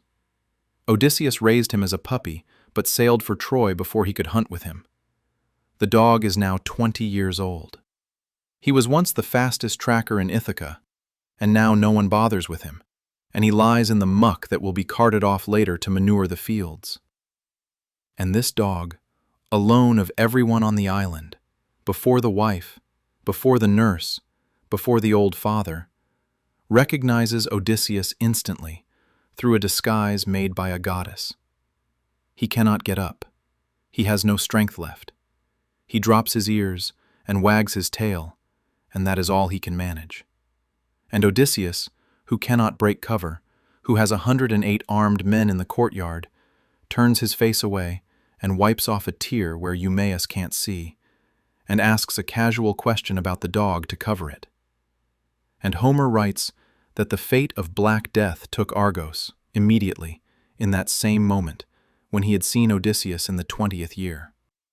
He waited 20 years to die. That is, as far as anyone can tell, the oldest dog in Western literature, and nothing written since has improved on it. Inside the hall, the testing begins, and it goes on for 4 long books. Odysseus, in his rags, goes from suitor to suitor begging for scraps, and Homer lets us watch each man decide what kind of person he is. Some give him bread. Antinous, the worst of them, picks up a footstool and throws it at him, hitting him on the right shoulder near the top of the back. And Odysseus stands there like a rock and doesn't move, and only shakes his head, brooding on murder. Even the other suitors are uneasy about that one. There's a line where one of them mutters that it's a bad idea to hit a wandering beggar, because gods sometimes walk the earth disguised as strangers to see who is decent and who isn't. They say it. And then they go back to their dinner. There's a fist fight, too, and it's grimly funny. Another beggar, a big loud one named Eris who runs errands for the suitors, tries to drive Odysseus off his own doorstep. The suitors set them on each other for entertainment and offer a goat sausage as the prize. And when Odysseus strips off his rags, everyone is startled to see the thighs and shoulders underneath. Eris starts shaking. Odysseus deliberately pulls the punch. He decides to hit him softly so as not to give himself away, and still breaks the man's jaw and drops him bleeding in the dust. That's the tension of the whole second half. A man holding back, at every moment, with everything. Then, late at night, Penelope comes down and interviews the stranger by the fire. This is one of the great scenes, and one of the most argued over. She asks who he is.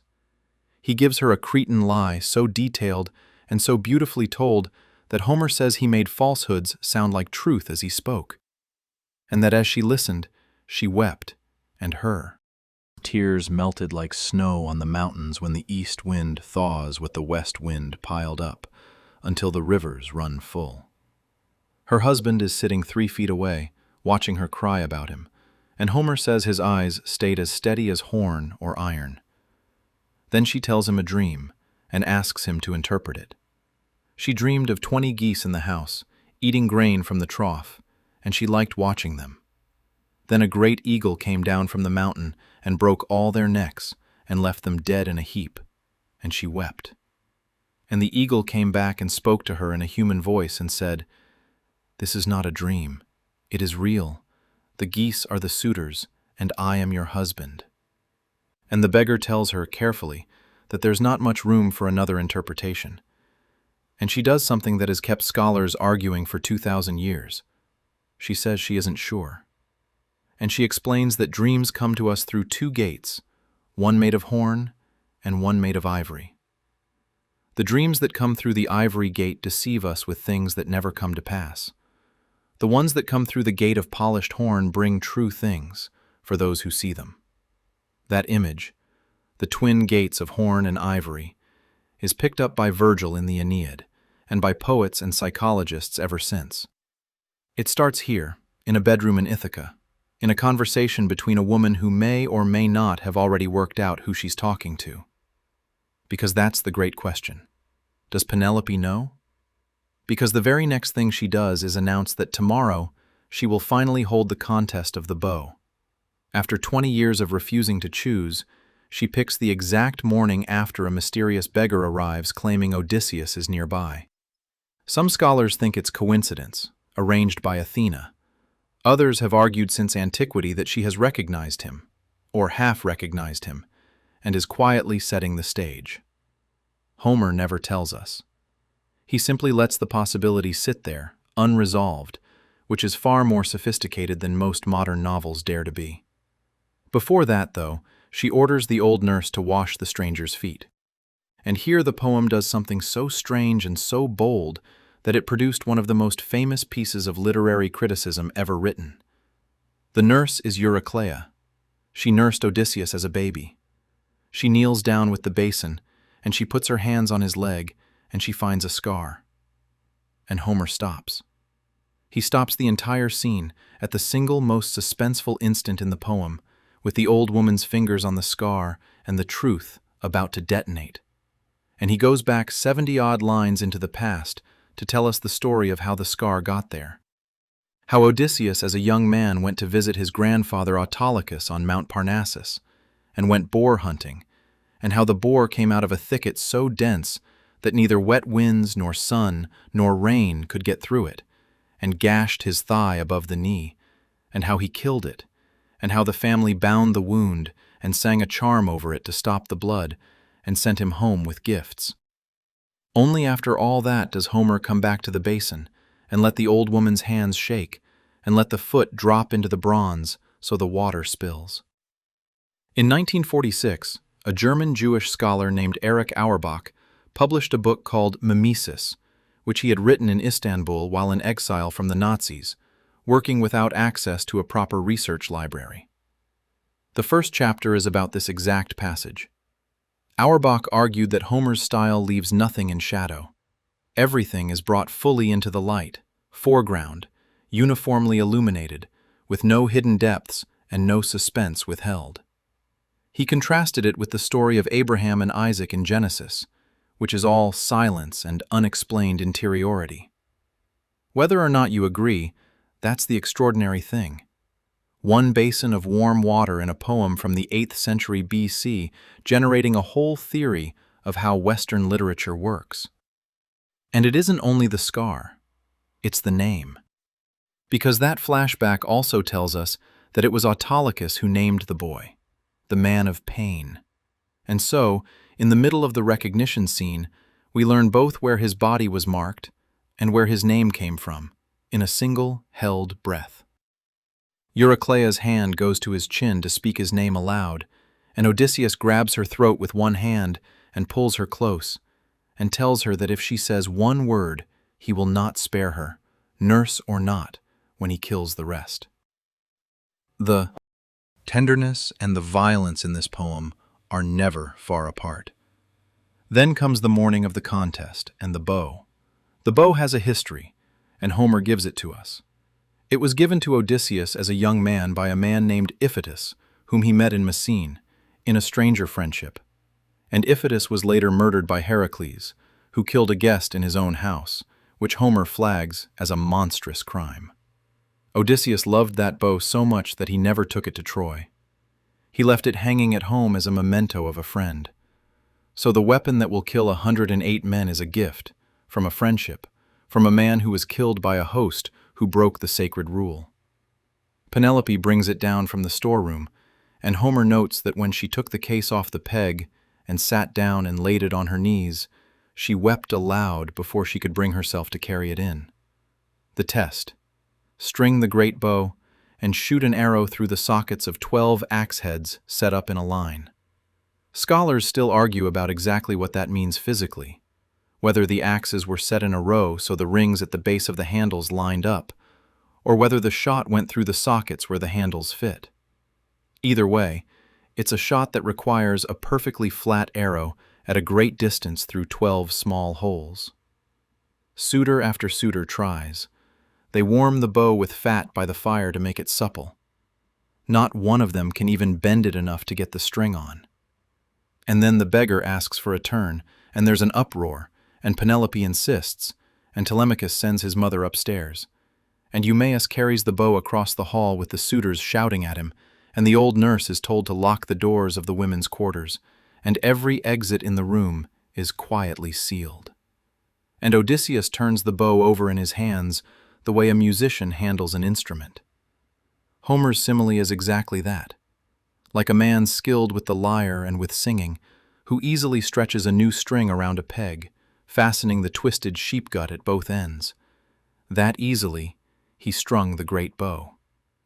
Then he plucked the string with his right hand, and it sang beautifully beneath his touch, with a sound like a swallow's voice. And Zeus thundered outside. And the arrow went through every one of the 12 axes without missing a single socket. And then he stripped off his rags and leapt onto the threshold with the bow and the quiver, and poured the arrows out at his feet and said, "Now I will try another target that no man has ever hit."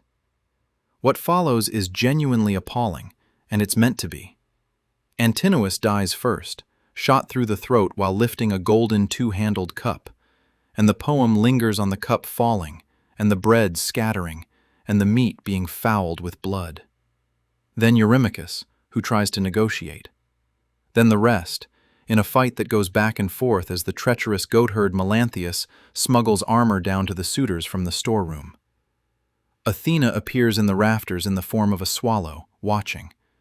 At the end, Homer compares the dead lying in heaps to fish that fishermen have hauled out of the gray sea in a net onto the curved beach, and they lie gasping in heaps on the sand, longing for the salt water, while the bright sun takes their life away.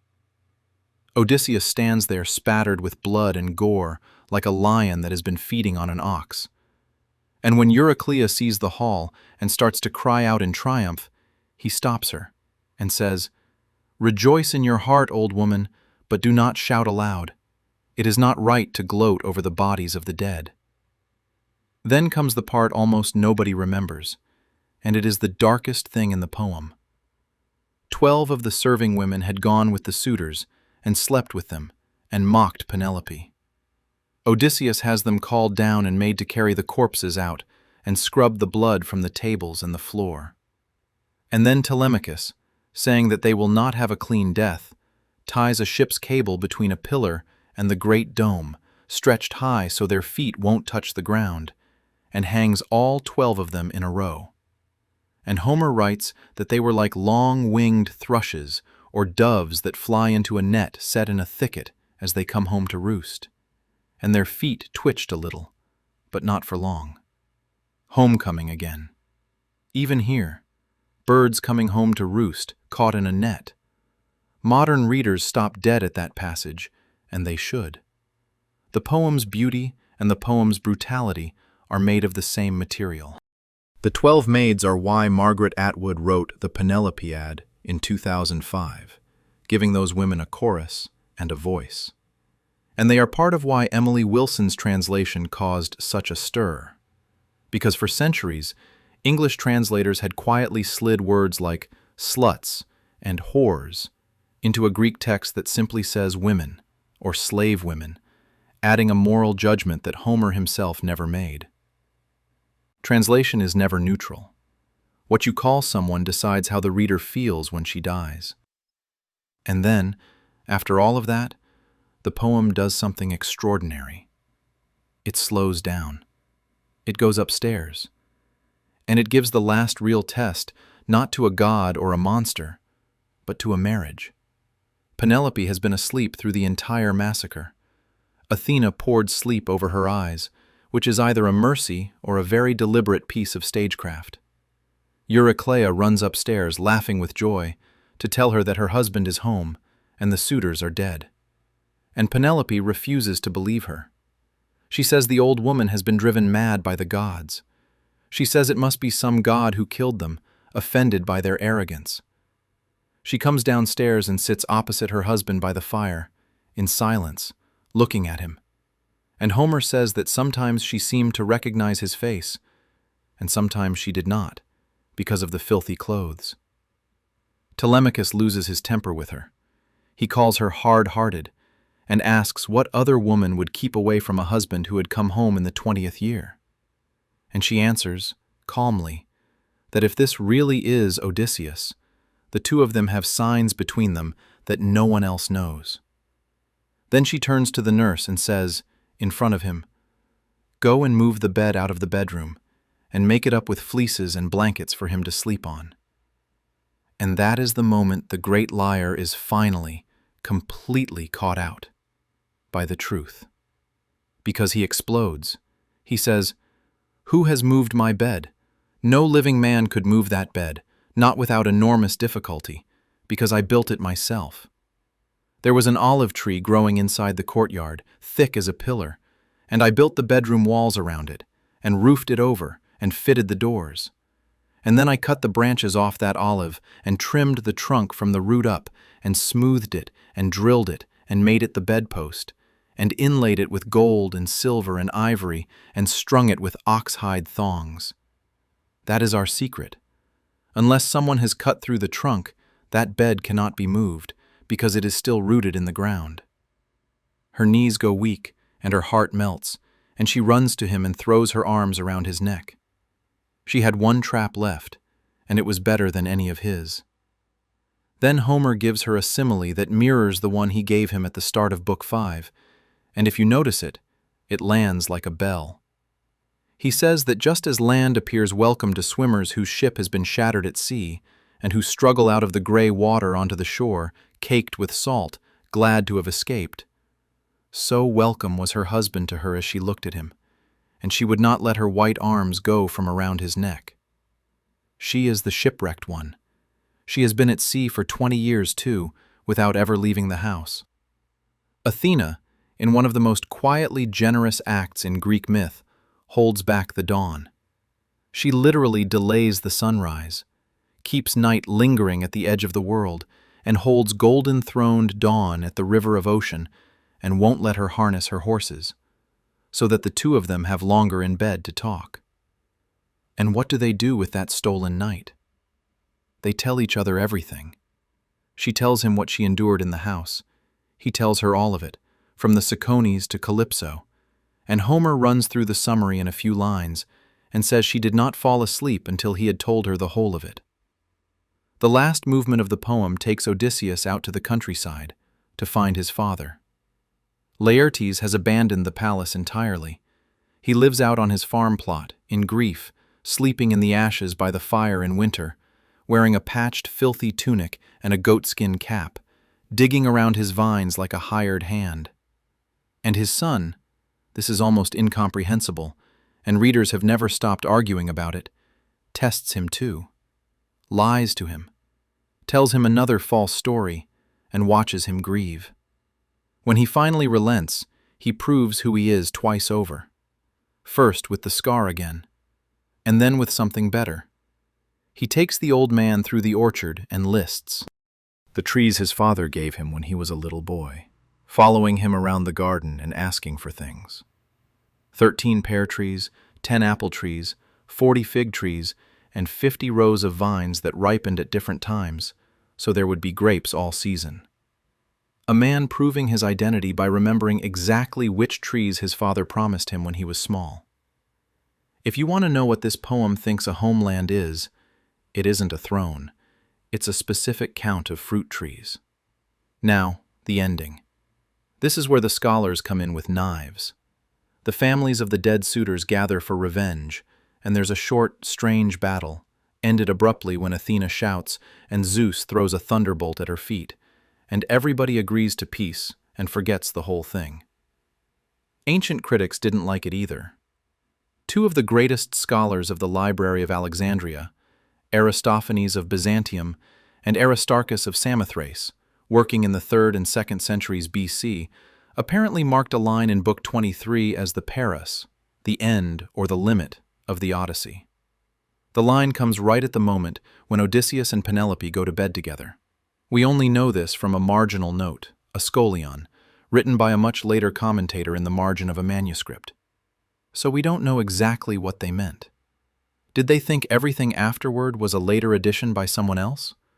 Or simply that this was the true emotional climax and the rest was a winding down? 2,200 years later, we are still arguing about whether the last book and a half of the Odyssey belongs. But before that argument, in Book 24, there's a second visit to the dead. And it's worth mentioning because it does something the poem has quietly wanted to do all along. The ghosts of the suitors arrive in the underworld and meet the ghosts of Achilles and Agamemnon.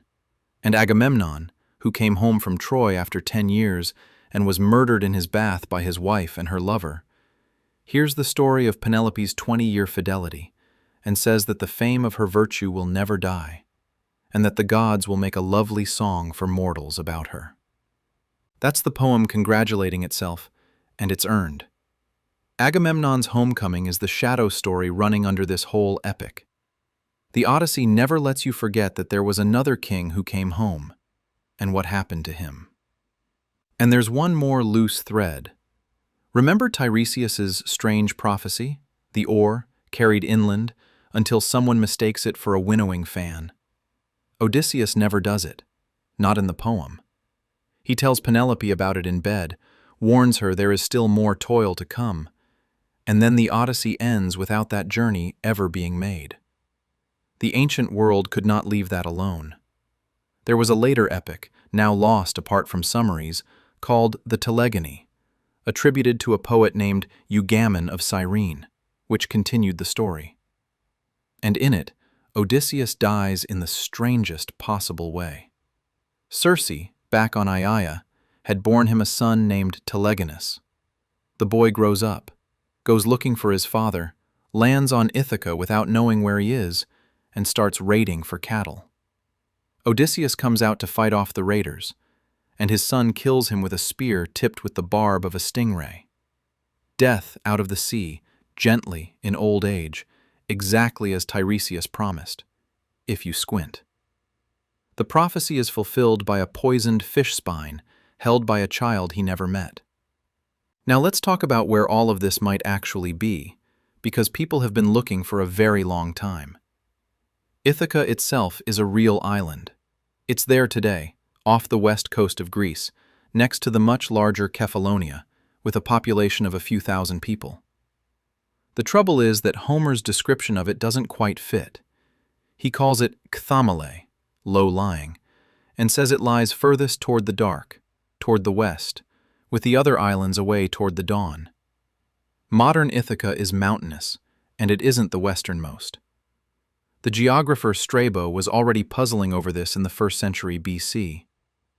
In 2005, a British businessman named Robert Bittlestone, working with a classicist and a geologist, published a book called Odysseus Unbound, arguing that Homer's Ithaca is actually the Peliki Peninsula on the western side of Kephallonia, and that it used to be a separate island, cut off by a narrow marine channel that was later filled in by earthquake landslides. It is low-lying. It is furthest west. Geological work has been done on the isthmus since.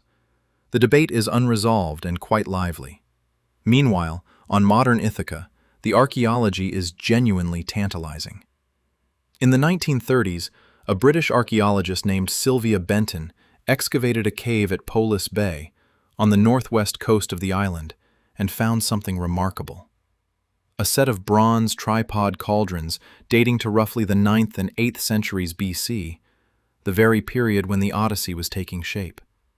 12 of them were found in the excavations, with a 13th found earlier. And in the Odyssey, Alcinous instructs each of the 12 Phaeacian nobles to give Odysseus a tripod and a cauldron, plus his own gift, making 13.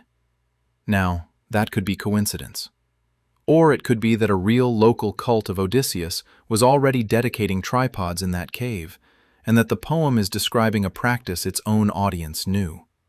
Later inscriptions from the same cave do refer to Odysseus by name, which means people were leaving offerings for him on that island, within living memory of the poem's composition. there's more. Since the 1990s, Greek archaeologists led by Thanasis Papadopoulos have excavated a large Mycenaean-era terraced building complex at Agios Athanasios on northern Ithaca, sometimes called the School of Homer, with rock-cut steps, a well, and finds spanning the Bronze Age. Whether it was ever anyone's palace is a matter for careful argument, not headlines. But something substantial stood there, in the right period, on the right island. As for the wandering, the honest answer is that Homer's geography stops being geography the moment the storm takes them past Cape Malea. But that hasn't stopped anyone. The French scholar Victor Bérard spent decades in the early 20th century mapping the voyage onto real Mediterranean coastlines and sailing them himself. In 1985, the explorer Tim Severin built a replica 20-oared Bronze Age galley called Argo, and rowed and sailed the route from Troy to Ithaca to test which parts were physically plausible, arguing that many of the episodes fit real hazards along the Greek coast rather than the far west. Others have placed the whole voyage in the Atlantic, or off Norway, or, in one determined fringe theory by Felisa Vinci, in the Baltic Sea. And a pair of scientists, Constantino Baikouzis and Marcello Magnasco, published a paper in 2008 arguing that astronomical references scattered through the poem, a new moon, the positions of certain stars, and a description of the sun being blotted from the sky on the day of the slaughter, line up with a total solar eclipse that occurred over the Ionian Islands on the 16th of April, 1178 BC. It's contested. Homer may simply have been being poetic, but the eclipse was real, and the date is startlingly close to the archaeological date for the fall of Troy, 7a. Then there's the question of how the text itself survived to reach us at all, and that story is its own small miracle.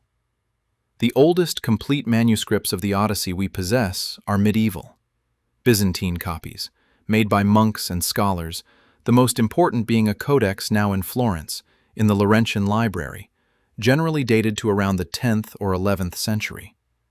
Everything before that we know from fragments, hundreds of scraps of papyrus dug out of the dry sands of Egypt, from rubbish heaps at places like Oxyrhynchus, where schoolchildren's exercises and household accounts and lines of Homer were thrown away together. Homer is by far the most common author found in those papyri. He was the textbook of the ancient world, and the fragments show us something fascinating.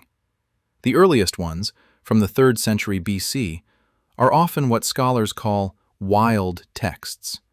They contain extra lines, missing lines, different phrasings. Then, after the great Alexandrian scholars did their work, the copies settle down and start to agree with one another. You can actually watch, in the physical evidence, a fluid oral tradition hardening into a fixed book.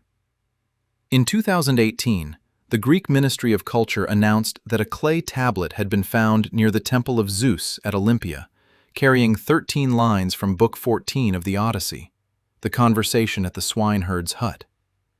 It's thought to date from around the 3rd century AD, in the Roman era. Not the oldest text of Homer by a long way, but a startling object. Someone in Roman Greece cared enough about that quiet scene between a beggar and a pig farmer to press it into clay. And the reach of this poem into other languages starts almost as early. The very first work of Latin literature that we know of, the beginning of the entire Roman literary tradition, was a translation of the Odyssey, made around 240 BC by a man named Livius Andronicus, who had come to Rome as a Greek slave from Tarentum. He rendered it into the old native Latin meter, the Saturnian, and Roman schoolboys were still being flogged over his version generations later. Every literature has to start somewhere, and Rome's started with somebody carrying this poem across a language barrier. In English, the story is just as rich. George Chapman's version, completed in 1616, is the one John Keats read in a single overnight sitting with a friend in 1816, and it moved him so much that he wrote a sonnet about it before breakfast, the one about feeling like a watcher of the skies when a new planet swims into his ken. Keats got his explorers muddled in the last lines and put Cortez in Balboa's place on that peak in Darien, and nobody has ever cared, because the feeling is right. Alexander Pope did his Odyssey in the 1720s in rhyming couplets, and made enough money from Homer to live on for the rest of his life, the first English poet to achieve financial independence from his readers rather than from a patron. Samuel Butler, the Victorian novelist, published a translation in 1900, and along with it a book called The Authoress of the Odyssey, in which he argued in complete seriousness that the poem was written by a young woman living in Trapani in Sicily, who had put herself into the poem as Nausicaa. His evidence was largely that the domestic details are precise, while the sailing details are sometimes vague, and that the women in the poem are far more interesting than the men. Almost no scholar accepts it. But he wasn't wrong that the poem's interest in laundry, weaving, storerooms, and household politics is unusual for heroic epic. T.E. Lawrence translated it while stationed in India and on the English coast, and remarked, with the authority of a man who had actually led a desert campaign, that the poet knew nothing about fighting. And in 2017, 2,500 years after the poem was composed, Emily Wilson published the first full English translation of the Odyssey by a woman, in iambic pentameter, in the same number of lines as the Greek original, a discipline almost no translator attempts. Which brings us, finally, to what happened to this story after it stopped being a story and became a piece of the furniture of the mind. Dante put Ulysses in the 8th circle of hell, in the 26th canto of the Inferno, wrapped in a tongue of flame for his deceits, and gave him a magnificent final speech in which he tells how he was never able to stop, how he sailed past the Pillars of Hercules out into the open Atlantic with a handful of old men, telling them they were not made to live like brutes, but to pursue virtue and knowledge, until a whirlwind sank them within sight of a mountain in the unknown south. Tennyson, in 1833, 24 years old and reeling from the sudden death of his closest friend Arthur Hallam, wrote a poem called Ulysses, about an old king who cannot bear to sit still on his own island, and ended it with the line that people have been carving into things ever since: to strive, to seek, to find, and not to yield. That line was carved onto the cross raised at Observation Hill in Antarctica for Robert Falcon Scott and his companions, and it was inscribed in the Olympic Village in London in 2012. The Greek-Egyptian poet Constantine Cavafy, in Alexandria in 1911, wrote a short poem called Ithaca, advising the traveler to hope the road is long, to pray for many summer mornings, and to understand that the island gave you the journey and has nothing left to give you now, and that if you find her poor, she hasn't cheated you. James Joyce spent 7 years writing a novel about one ordinary day in Dublin, the 16th of June, 1904, and built it entirely on the frame of this poem, and called it Ulysses. He said he chose Odysseus because he considered him the only complete, all-round character in literature: son, father, husband, lover, soldier, king, and a man who tried to avoid the war, and 100 other things.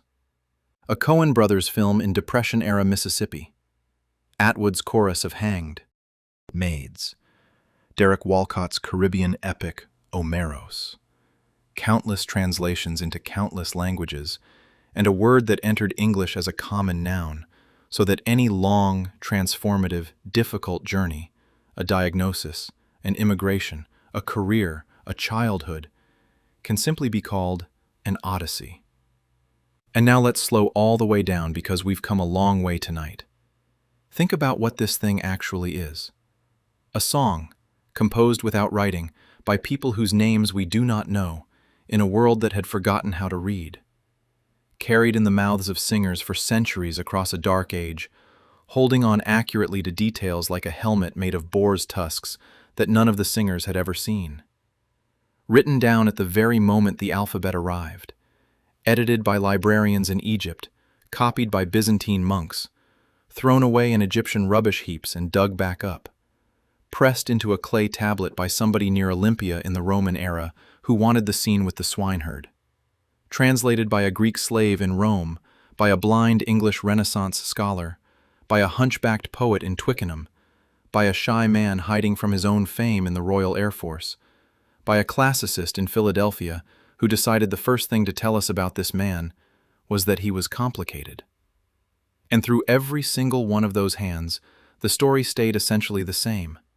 A man a long way from home, trying to get back. That's all it is. 10 years, 108 suitors, 6 lost to Scylla, 12 ships reduced to none, 1 bed carved from a living tree. Everyone who has ever been far from where they belong has recognized it. That's why it survived. Not because of the monsters, because of the ember buried in the ashes, and the dog on the dung heap, and the old man counting his fruit trees, and the woman who unpicked her own weaving every night for 3 years because she would not give up on someone she had no evidence was alive. You don't need to hold on to any of it. Not the names, not the dates, not the islands, not the 100 small facts we gathered along the way. They'll still be there. They've been there for 28 centuries, and they were carried by people who couldn't write them down either, who simply held them in their heads through the dark and passed them on in the morning. So let it all drift now. The wine-dark water, the smoke going up from a small rocky island, the goddess holding back the dawn so that 2 tired people could talk a little longer in the dark. Somewhere out there, a man is asleep on the deck of someone else's ship, being carried home without having to steer. You can stop steering too. Sleep well.